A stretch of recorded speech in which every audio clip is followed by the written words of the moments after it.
Today is the 32nd Sunday in Ordinary Time, and we're getting ever nearer to Advent.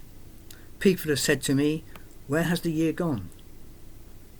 And the Old Testament contains some really horrible stories of death and destruction, but the reading from Ruth today is the opposite, and is the story of Ruth and Naomi, a wonderful story of a caring person. The book is named for its main character, Ruth, a Moabite widow who married the Bethlehemite Boaz. She became an ancestor of King David and therefore an ancestor of Jesus. The author of the Ruth is never named in the Bible, so we will never know who wrote this important book. Ruth was a widower, and she was with Naomi, her mother-in-law, having travelled to Naomi's land. Marriage for a young woman at that time was vital. The affection forms a connection to life. Therefore it should be taken in with great seriousness, with devoted prayers for direction, hoping for the blessing of God. Parents had to carefully advise their children in this very important part of their lives, which was for the rest of their life, so very different from our times. Naomi and Ruth returned to Bethlehem at the beginning of the barley harvest, and in order to support her mother-in-law and herself, Ruth went to the fields to glean. This meant to travel behind the people who were gathering the barley and gather any that was left over. This was a common practice which meant women or children without a husband could use what they gathered to help them to survive. As it happened, the field she went to belonged to the man named Boaz, who was kind to her because he had heard of her loyalty to her mother-in-law. Ruth told Naomi of his good nature, and Ruth continued to glean in his field throughout the remainder of the barley harvest. This book highlights how God's people experience his sovereignty and his wisdom. These often come disguised in hard circumstances and are mediated through the kindness of others. Ruth and Boaz, who didn't have a wife, married and had children.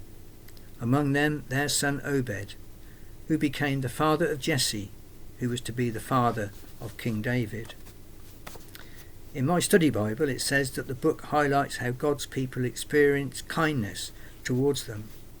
These often come disguised in hard circumstances, but are mediated through the kindness of others. But Ruth shows human kindness. It was a time of famines and many people died, including Naomi's son, one of who was Ruth's husband. Ruth and Naomi travelled back to the land of Bethlehem and there found love and kindness. In the reading from Mark's Gospel we hear of familiar stories that are well known. It's to do with money and whether to give a lot means that you're somehow a better person. But it's more complicated than this, as we well know, because our lives are never completely predictable. In my commentary, the author says that scribes and Pharisees are synonymous with hypocrisy, in that they always wanted to be important and in charge. This was completely different to what Jesus was telling his disciples and the public about the coming of Christ. Many scribes seek public recognition by means of their clothing and places of honour. As lawyers, they exploited widows while pretending to be pious. For Jesus, true devotion to God includes a concern for social justice, which in his mind meant love. And he said, love for the sick, the ill, love for everyone.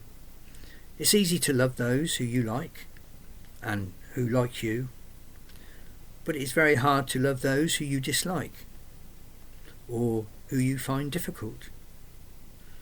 The widow in the story didn't have much money and so could only give a small amount to the church, whereas the priests and the scribes gave much more, but a smaller amount of their totals. In this story, Jesus explains that in truth, the widow gave much more to God. The poor widow gave more than all the rich people, according to God's evaluation, for she gave everything she had, while the rich gave from their surplus.